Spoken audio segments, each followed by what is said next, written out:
Mis amados, el mensaje de los tres ángeles en esa ocasión consistía en un llamado específicamente a separarse o salir urgentemente de la corrupción que había en Sodoma, para que ellos no fuesen partícipes de los juicios del Señor que ya habían llegado para esa ciudad. En segundo lugar, era un mensaje de advertencia para que se reconociera que la hora del juicio de Dios definitivamente había llegado para esa ciudad. Y en tercero, era un llamado a adorar, a reverenciar al único y todopoderoso Dios de los ejércitos. Señores, hay que obedecer a Dios. Y ese es el mensaje, un mensaje eterno. Eso es parte del Evangelio eterno. Mis amados, la misión de los tres ángeles entonces, si lo tomamos bajo esta perspectiva, esos ángeles que se presentaron a la casa de Abraham y luego avanzaron hacia Sodoma, esos tres personajes tenían un mensaje de advertencia, un mensaje de separación y sobre todo un mensaje de adoración. Había que adorar al que hay que adorar. Los tres ángeles llegaron para proclamar la justicia divina, para desenmascarar el error y especialmente en la posición mala en la cual vivía esa ciudad y sobre todo para desenmascarar el error en el cual había caído el patriarca Lot al ubicarse imprudentemente en esa ciudad. Mis amados, esos tres ángeles llegaron definitivamente para apartar el trigo de la cizaña. Y en cuarto lugar, llegaron esos tres personajes para ejecutar los juicios del Altísimo. Ahora bien, les repito, todo lo que sucedió en Sodoma hace muchos años es simplemente una imagen de lo que va a suceder dentro de poco. Lo que sucedió en Sodoma se va a repetir en el tiempo del fin. Ahora, en el libro del Génesis, el juicio se ejecutó a través de tres seres celestiales. Eran tres ángeles. Pero esos tres ángeles lo vamos a ver en el libro del Apocalipsis, que es un libro mayormente envuelto en símbolos. Los tres ángeles en Génesis eran ángeles reales. Pero los tres ángeles en el libro del Apocalipsis tienen otra connotación porque son personas simbólicas. En el Génesis, mis amados, los tres ángeles en el Génesis representan o ordenan, mejor dicho, salir de Sodoma. En el libro del Apocalipsis, ¿de qué nos ordenan estos tres ángeles? ¿Salir de dónde? Ya no de Sodoma, sino ¿de dónde? De Babilonia, ¿verdad? Ahora viene la gran pregunta para que podamos entender este asunto. ¿Qué es la Babilonia de la cual tenemos que salir? Oigan esto, Dios tiene un mensaje para todas las iglesias, para todos los cristianos, para todo el mundo. En este momento hay que salir de Babilonia, salir de ellos, pueblo mío. Entonces yo pregunto, ¿qué es la Babilonia de la cual nosotros tenemos que salir? ¿Existe actualmente una ciudad llamada Babilonia del cual el Señor quiere que salgamos? Señores, no es la Babilonia de los caldeos de la cual hay que salir. Porque la Babilonia de la cual se refiere el libro de Apocalipsis, acuérdense ustedes que Apocalipsis fue escrito ¿en qué año más o menos? En el año 96 de la era cristiana. En el año 96, cuando dice el Señor, salid de Babilonia, prácticamente Babilonia no existía. La gran capital de los caldeos, la que fue orgullo de Nabucodonosor, ya no existía, estaba en ruina. Existía otra ciudad llamada Babilonia, pero era más que todo en el África. Pero no era una ciudad, sino más bien era una fortaleza militar, donde no habían cristianos. Entonces, la Babilonia del cual se menciona en el Apocalipsis es apenas un nombre simbólico. Ahora, ese nombre simbólico, ¿a quién representa? Oigan bien esto, hermano. ¿A quién representa esa Babilonia del cual dice el Señor hay que salir de ella cuanto antes? Señores, tiene más o menos varias interpretaciones. Porque, en primer lugar, Babilonia era el nombre que usaban los primitivos cristianos. Y es más, hasta no cristianos utilizaban el término Babilonia cuando tenían que referirse por cartas o por algunos mensajes, referirse específicamente a la ciudad sanguinaria de Roma. Entonces, por motivos de seguridad, cuando se escribía algo contra Roma, no se decía contra Roma, sino contra Babilonia, o sea, una manera solapada de protegerse. ¿Cómo podemos nosotros comprobar lo que estamos diciendo? Porque ese término Babilonia lo utilizó el apóstol San Pedro para referirse a los hermanos que vivían en la iglesia de Roma. Por ejemplo, en 1 de Pedro 5:13 dice, la iglesia que está en Babilonia, elegida juntamente con vosotros y Marcos mi hijo, os saludan. Cuando el apóstol Pedro escribe su carta a los hermanos que estaban en Roma, no dijo a mis amados hermanos que están en Roma, sino a quién dijo. A los hermanos que están a la iglesia elegida del Señor que está en Babilonia. Hermano, esto es una prueba de que cuando se dice Babilonia se estaba refiriendo no a la Babilonia física del imperio caldeo, sino concretamente se estaba refiriendo a la sanguinaria Roma.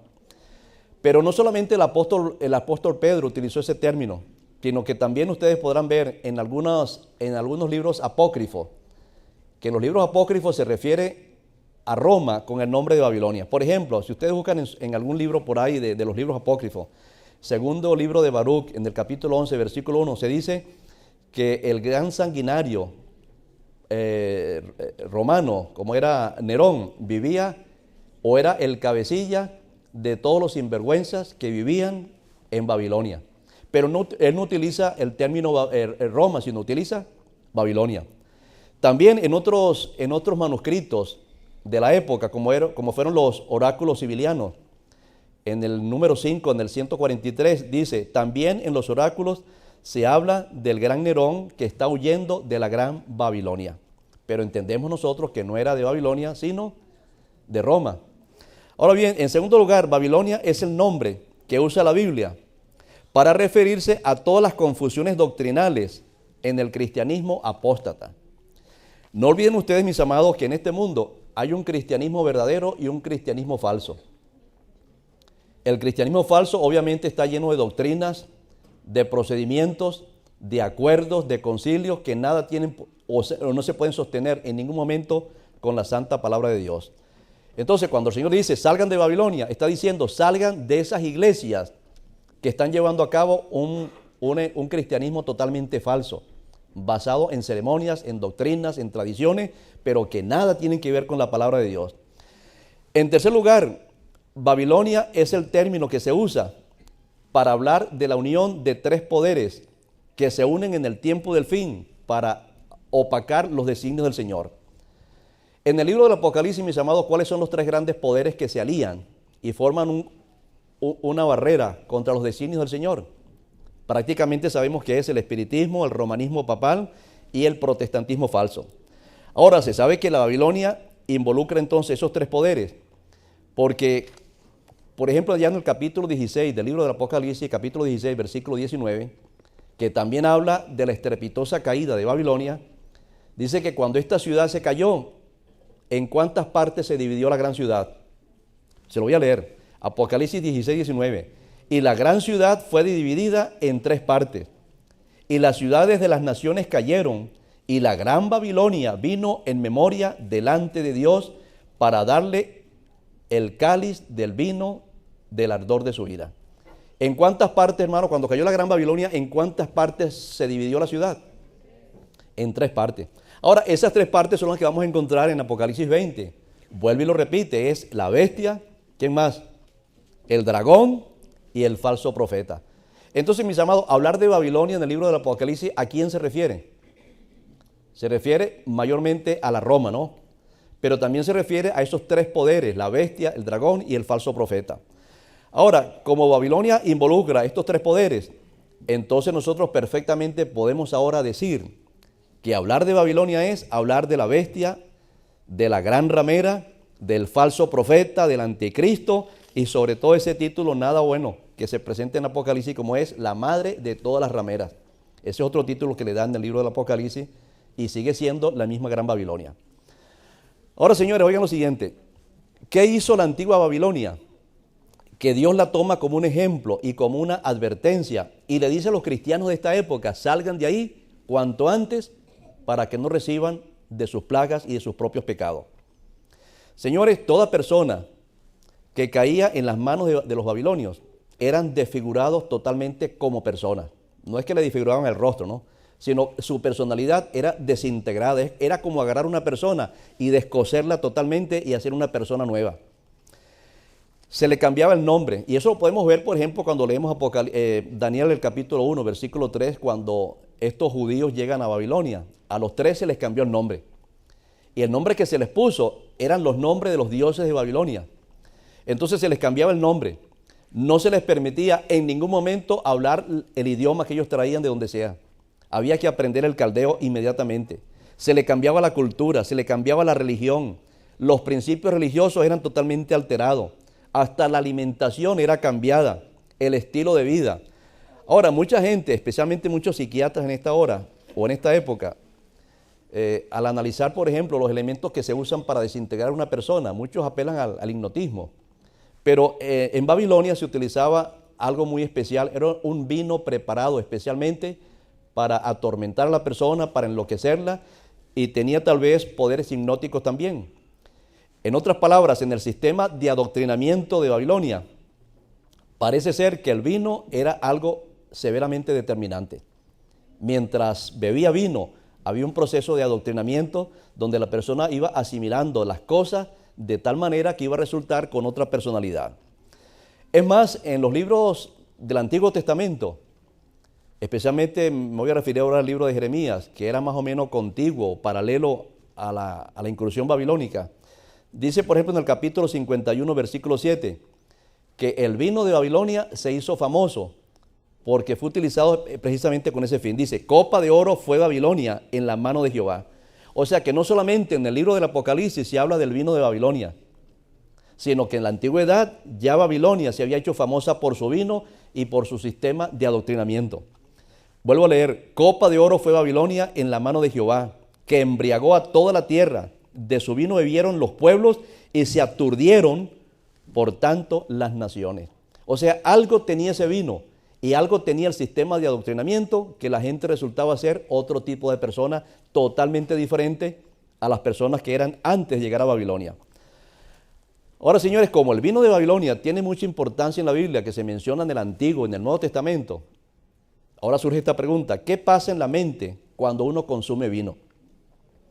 Esto que lo voy a decir ahora, hermano, además de que tiene una connotación teológica, tiene un mensaje subliminal para la iglesia también.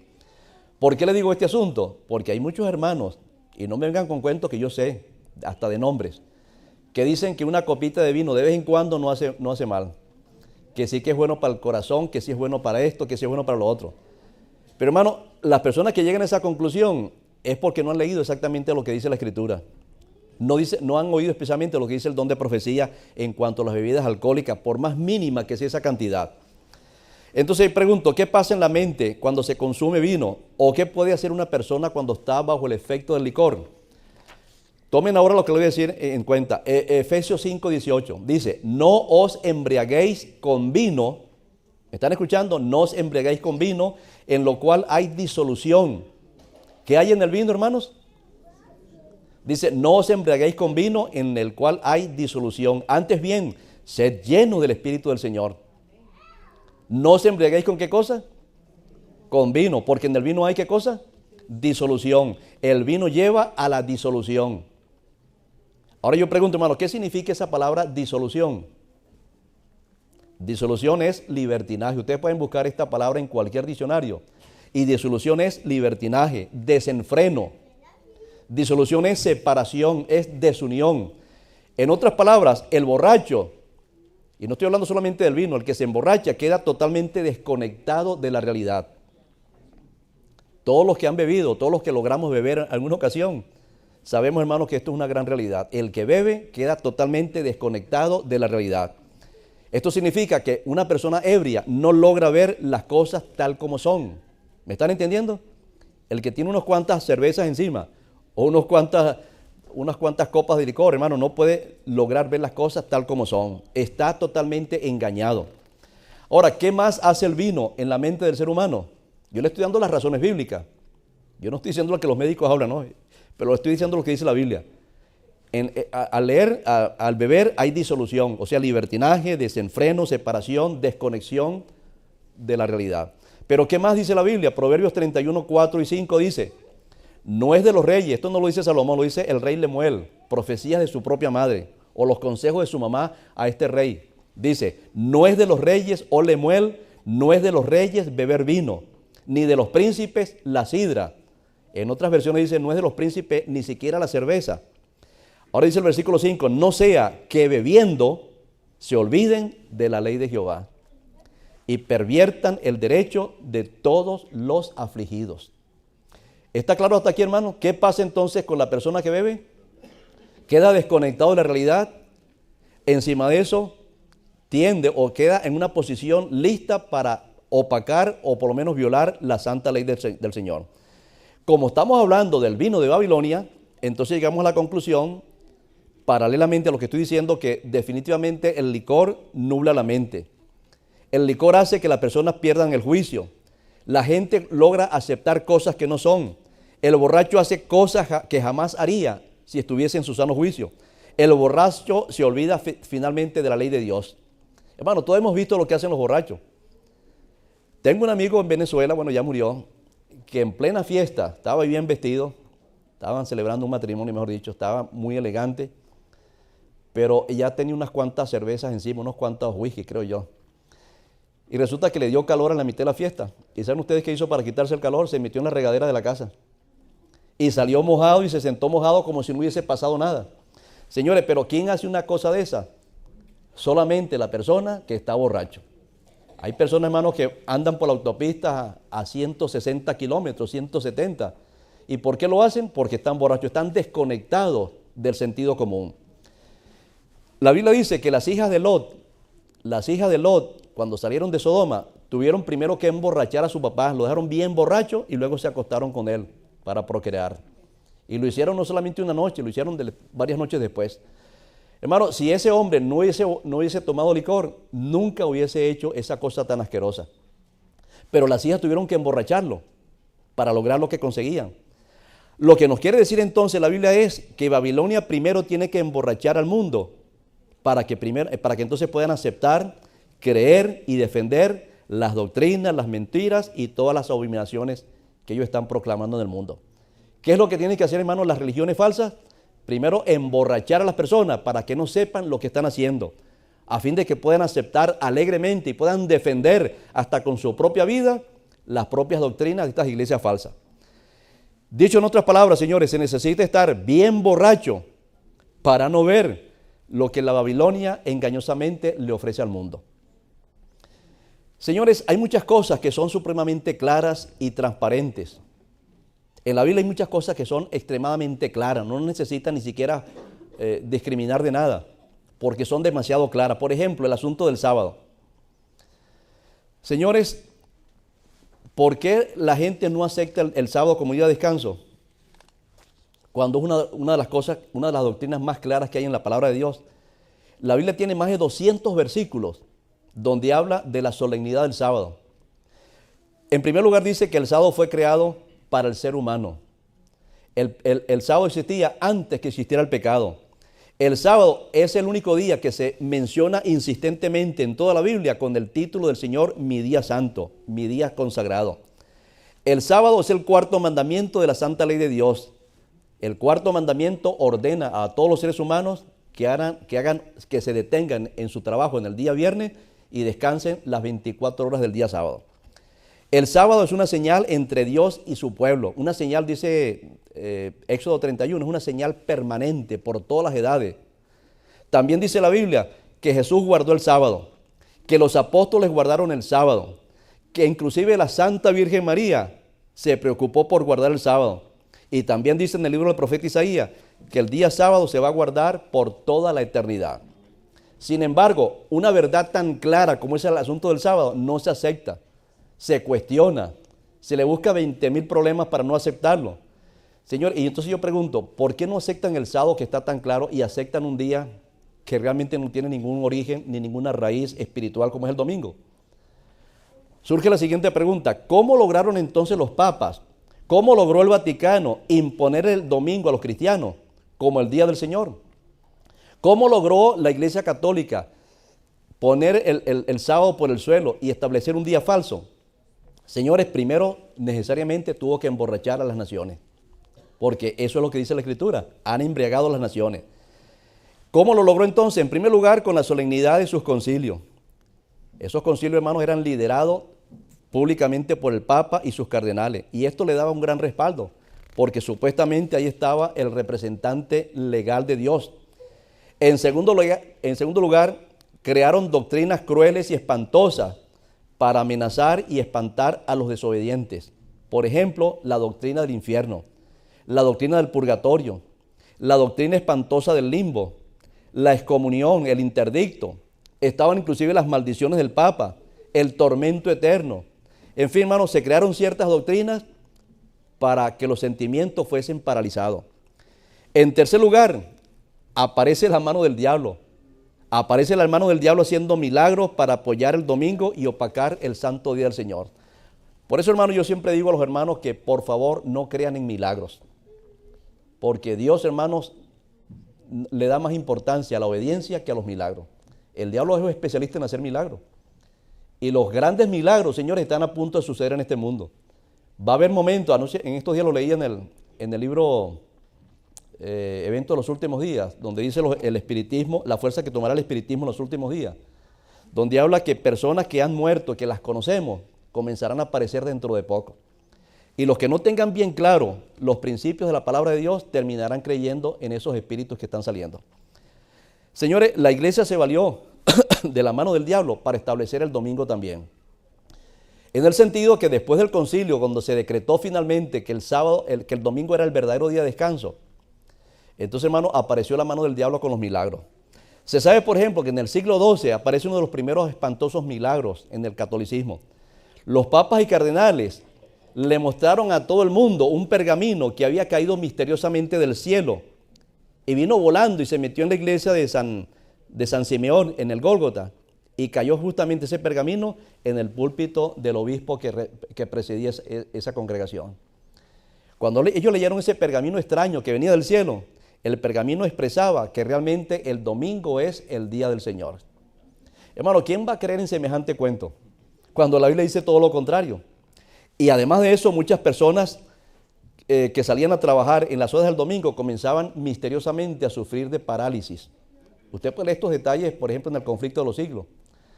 Ahí dice en ese libro, hermano, que una enorme cantidad de milagros que sucedieron en esos días para fortalecer la creencia del domingo. Una señora comenzó temprano en las horas del domingo a hacer su masa. Y entonces cuando lo estaba atendiendo para hacer el pan y abrió la masa, salió un poco inmenso, una cantidad inmensa de sangre. La señora horrorizada pegaba gritos y entonces comenzaba la culpabilidad. Eso te pasa por estar haciendo pan en el día domingo, cuando ya la iglesia ha dicho que no se haga ningún trabajo en el día domingo. Un herrero en Europa se hizo famoso porque fue a trabajar en su herrería en el día domingo y misteriosamente saltó un hierro y se le clavó en la mano y no había forma de sacarle ese clavo o ese hierro por muchos años, simplemente llevando la marca de la desobediencia al famoso día del Señor que acaba de aparecer como en el domingo. Mis amados, eso lo hizo la iglesia, lo sigue haciendo el diablo, aturdiendo a los seres humanos con falsos milagros. Para Dios es muy importante la obediencia que los milagros, porque el diablo es especialista en hacer milagros. Pero déjeme decir, hermano, que el espiritismo, que está también enredado con el asunto de la Babilonia, también ha emborrachado a la gente, las ha hipnotizado con sus maravillosos engaños para que se acepten las verdades del espiritismo. Bueno, las mentiras del espiritismo, mejor dicho. Y yo digo, hermano, por ejemplo, hay que estar pero bien borracho para aceptar el engaño, por ejemplo, del horóscopo, del tarot y la carta astral. Oye, hermano, hasta presidentes en Estados Unidos tenían sus brujos que le leyeran la carta astral, que le leyeran el horóscopo. El presidente Reagan se hizo famoso por este asunto, pero no es el único. Ha habido varios presidentes, varios hombres de poder en el mundo que han dependido de la carta astral, del horóscopo. Mis amados, usted pregúntele hoy mismo a cualquier astrólogo lo que le voy a decir ahora, y para que ustedes se entiendan los engaños de este tipo de Babilonia. Ellos dicen que los astros tienen cierta influencia sobre nosotros. O sea, estamos hablando de las constelaciones, del zodíaco, ¿verdad? O sea, me estoy refiriendo a Leo, Tauro, Sagitario, Cáncer, Géminis, lo que nosotros sabemos de qué es el horóscopo, ¿verdad? Pero pregúntele a cualquiera de estas personas lo siguiente: ¿qué es lo que tiene una constelación? ¿Qué es lo que tiene una constelación que puede influir en la vida de una persona? ¿Qué es lo que tiene una constelación que influye en una persona, que determina el día de que nació, el mes, etcétera? ¿Qué tiene la constelación? Hermano, ¿será la masa? ¿Será la fuerza de atracción? ¿Será el magnetismo? ¿Será la alineación? Señores, pregúntele a un astrólogo y espere la respuesta que nunca se la va a dar, porque no hay ninguna respuesta para eso. Por otra parte, ¿cómo una masa porque las constelaciones, cuando hablamos por ejemplo de Sagitario, de todas estas constelaciones, señores, ¿qué son esas cosas? No son sino una concentración de gases y polvos que están a millones y millones de kilómetros de nosotros. Entonces pregúntenme, ¿cómo puede una constelación, cómo puede una masa de gas y polvo influir en nuestra vida? Eso no tiene explicación. Por otra parte, y aquí viene lo más difícil para ellos, las constelaciones del zodiaco no son exactamente 12, se calcula que son más de 35. Entonces uno se pregunta, ¿cómo es que son 12 las que intervienen y las otras no cuentan para nada en el destino de una persona? Además, oigan esto, el horóscopo chino y el horóscopo que utilizamos aquí en América son dos horóscopos totalmente diferentes. Entonces uno se pregunta, ¿cuál será el verdadero? ¿Será el chino o será el occidental? Mis amados, definitivamente la única respuesta es, hay que estar bien borracho para aceptar las verdades del horóscopo. Ahora bien, entrando ya en materia de los últimos días, en cuanto al mensaje de los tres ángeles, y dicho sea de paso, he preparado un folleto, ya está listo, lamentablemente no salió hoy como pensaba, pero el próximo sábado, Dios mediante, lo van a recibir. Un folleto completo donde hablamos exactamente de muchos de los detalles del mensaje de los tres ángeles. Pero óigame lo que le voy a decir ahora, todavía la iglesia de Roma, hasta este momento la iglesia de Roma no ha completado su obra de emborrachar a todas las naciones con el vino de su fornicación. La iglesia ha estado emborrachando al mundo por muchos años. Pero según el don de profecía y según la Biblia, todavía el mundo no está totalmente borracho con el veneno de Babilonia, con el vino de Babilonia. ¿Cuándo se logrará entonces la completa borrachera? Ahorita el mundo está mareado, pero no está totalmente borracho. Se está tambaleando, pero todavía sigue en pie. Señores, esto dice el don de profecía, se logrará cuando por ley se imponga al mundo la observancia del domingo como día de descanso. Cuando finalmente, señores, cuando finalmente la iglesia, las dos bestias se unan, la Roma papal y Estados Unidos se unan en puntos comunes de doctrina o en puntos comunes religiosos y se le imponga al mundo la observancia estricta del domingo, entonces sí, según la Biblia, según Apocalipsis 18, según Apocalipsis 14, ahora el mundo ya está completamente borracho y ya la gente bebió todo el vino de Babilonia. Cuando esto se logre, el próximo paso no será otro sino la caída estrepitosa y vergonzosa de la gran Babilonia. Mis amados, los grandes días de la iglesia están por delante. Ahora, Señor, estamos solamente cogiendo fuerza, nos estamos llenando del Espíritu del Señor, estamos haciendo la obra de Dios y dentro de poco Dios nos va a dar el privilegio de sentarnos y ver la caída del imperio babilónico. Señores, la misión de la iglesia en esta época es la de desenmascarar el error. ¿Me están escuchando? ¿Cuál es la misión principal de nosotros como iglesia en este momento? Desenmascarar, ¿qué cosa? El error en que vive la gente. Babilonia, señores, tiene que caer y va a caer según la Biblia. La visión que tuvo San Juan no es que va a caer, sino ya cayó, ha caído la gran Babilonia. Señores, esa gente tenía tanta fe en las promesas de Dios que ya dan por sentado de que Babilonia ha caído. Voy a leerles algo que encontré en Eventos de los Últimos Días, la página 203. Oigan lo que dice, porque estamos hablando de que el deber de la iglesia es desenmascarar el error que hay actualmente. Ya esos días de pañitos de agua tibia, hermanos, ya pasaron. Ahora la iglesia tiene que levantarse y hablar las cosas bien claras, porque si no se hablan, la gente sigue adormecida con el vino de Babilonia. Y eso es lo que dice Eventos de los Últimos Días, página 203, dice lo siguiente: los pecados de Babilonia serán denunciados en el tiempo del fin. Todo, absolutamente todo va a ser desenmascarado. Estas solemnes amonestaciones conmoverán al pueblo y miles de personas que nunca habían oído estas palabras la van a escuchar y se darán cuenta de su error. Evento de los Últimos Días, la página 201. Oigan esto, hermanos, que esto es bastante significativo. Dios tiene joyas en todas las iglesias. ¿Dónde está la mayor parte del pueblo de Dios en este momento? Todavía está en Babilonia. La gente que está en Babilonia es más de la que estamos nosotros ahora mismo de este lado. Cuando esta gente, hermano, comiencen a salir, señores, no va a haber iglesia suficiente para tenerles dentro de nosotros. Entonces sigue diciendo, Dios tiene joyas en todas las iglesias y nos corresponde a nosotros, los cristianos, lanzar arrolladoras acusaciones contra el llamado mundo religioso. ¿Escucharon esto, hermano? ¿Captaron la solemnidad de este mensaje? ¿Qué es lo que nos corresponde a nosotros entonces? ¿Lanzar qué cosa? Lanzar arrolladoras acusaciones contra el llamado mundo religioso. Mis amados, entendamos definitivamente que la misión principal de la iglesia en el día de hoy es proclamar el mensaje de los tres ángeles. Este es el único mensaje que tenemos que proclamar en esta época, el mensaje de los tres ángeles. Y yo pregunto, ¿sabe usted cuál es el mensaje de los tres ángeles? ¿Saben ustedes qué significa el mensaje de los tres ángeles? Bueno, ahí está Apocalipsis 14, lo que hemos leído en la lectura bíblica. Pero señores, esta es la verdad presente. Este es el único mensaje que el mundo tiene que recibir en esta época. Proclamar el mensaje de los tres ángeles significa entonces que tenemos que enseñarle al mundo que la hora del juicio de Dios ha llegado. El juicio de Dios ha llegado, no es que va a llegar, ya ha llegado. ¿Y por qué nosotros decimos que ha llegado? ¿Acaso ya empezó el juicio de Dios? ¿Sí o no? ¿Y cuándo empezó?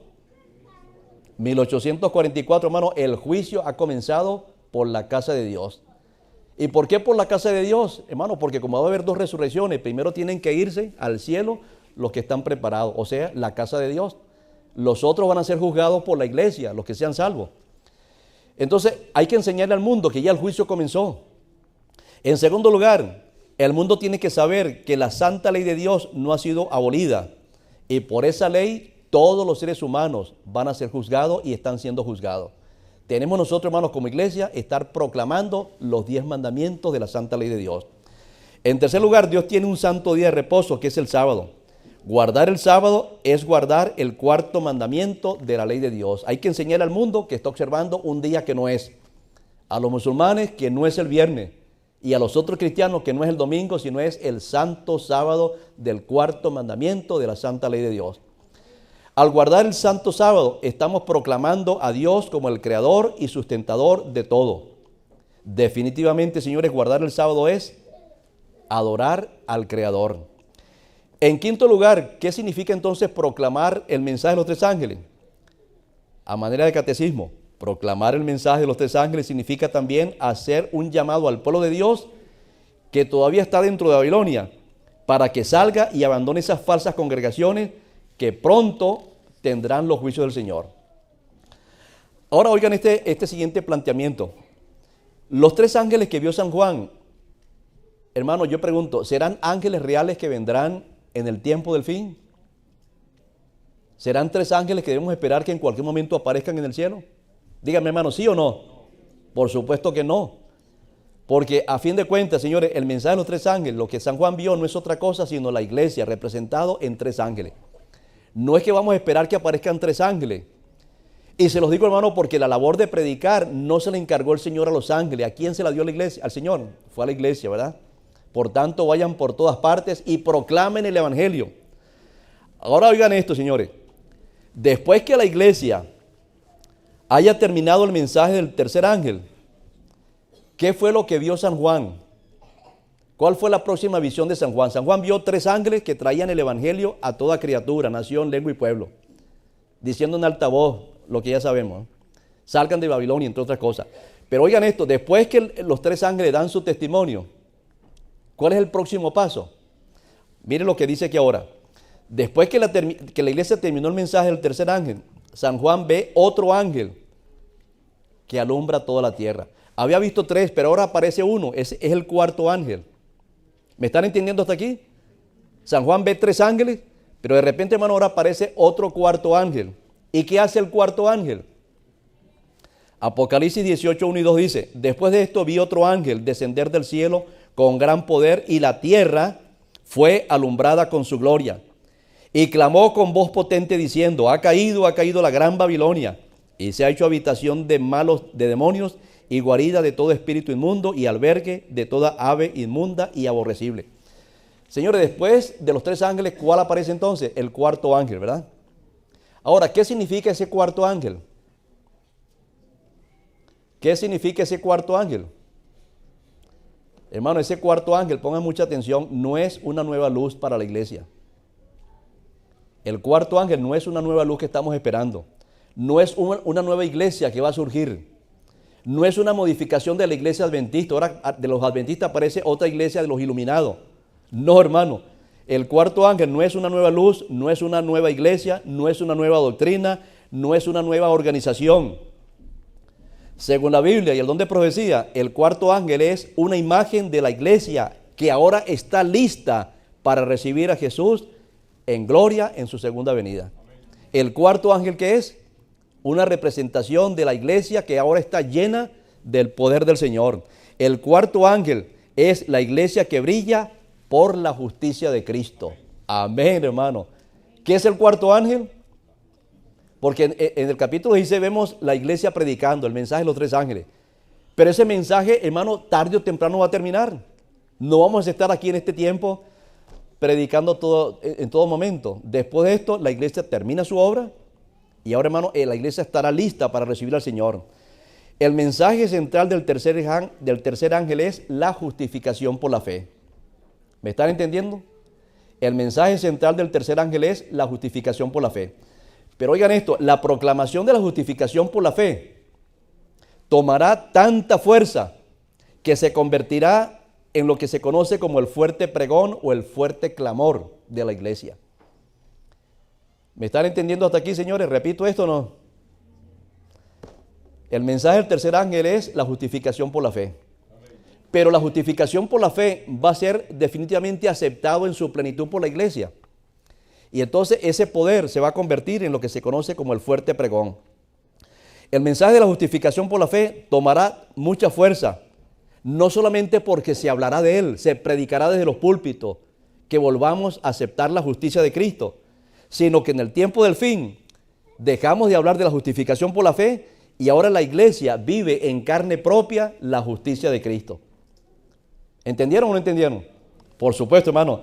Los que quedan fieles, los que permanezcan fieles en el Señor, después de las tribulaciones de los últimos días, se consagrarán y reflejarán el carácter de Cristo, que es lo que va a iluminar toda la tierra. Ahora, esto se puede sostener con la Biblia. ¿Saben ustedes por qué? Porque ¿qué dijo Jesucristo de su iglesia? De sus discípulos, ¿qué dijo? De los que le siguen, ¿qué dijo? ¿Ustedes son qué cosa? Ustedes son la luz del mundo. Ahora bien, ese Apocalipsis 18, de ese ángel que ilumina toda la tierra, la mejor manera de interpretarlo es conectándolo con Isaías capítulo 60, versículo 1 al 3.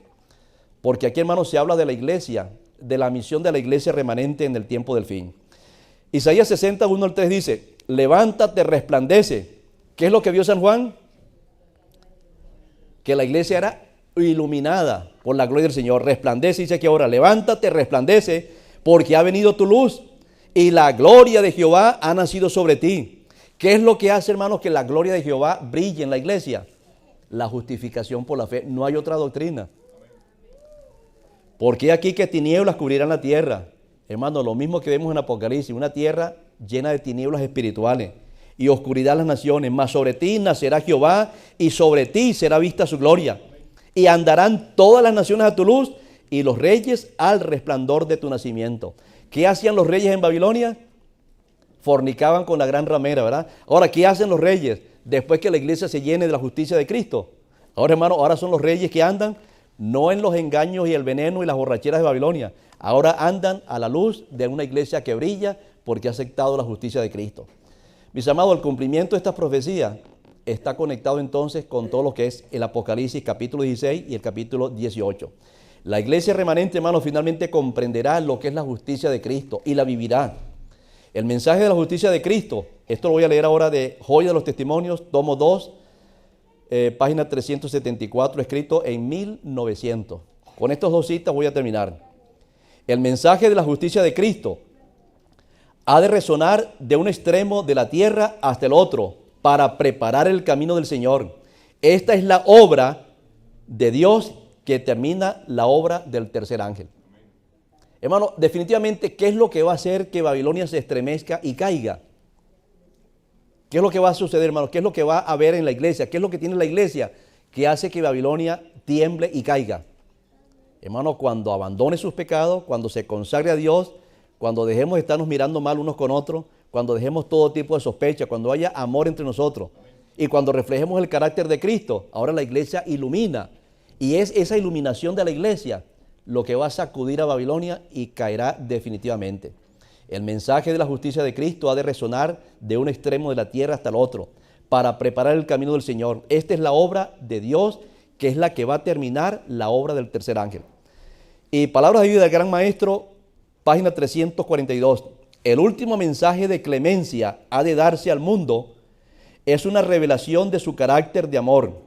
Los hijos de Dios han de manifestar su gloria. ¿Escucharon esto? Los hijos de Dios finalmente terminarán manifestando la gloria del Señor. En su vida y en carácter se revelará lo que es la gracia de Dios y lo que se ha hecho por ellos. Lo que el Señor ha hecho por nosotros, hermanos, se revelará en agradecimiento y en llenarnos del poder de la justicia de Cristo.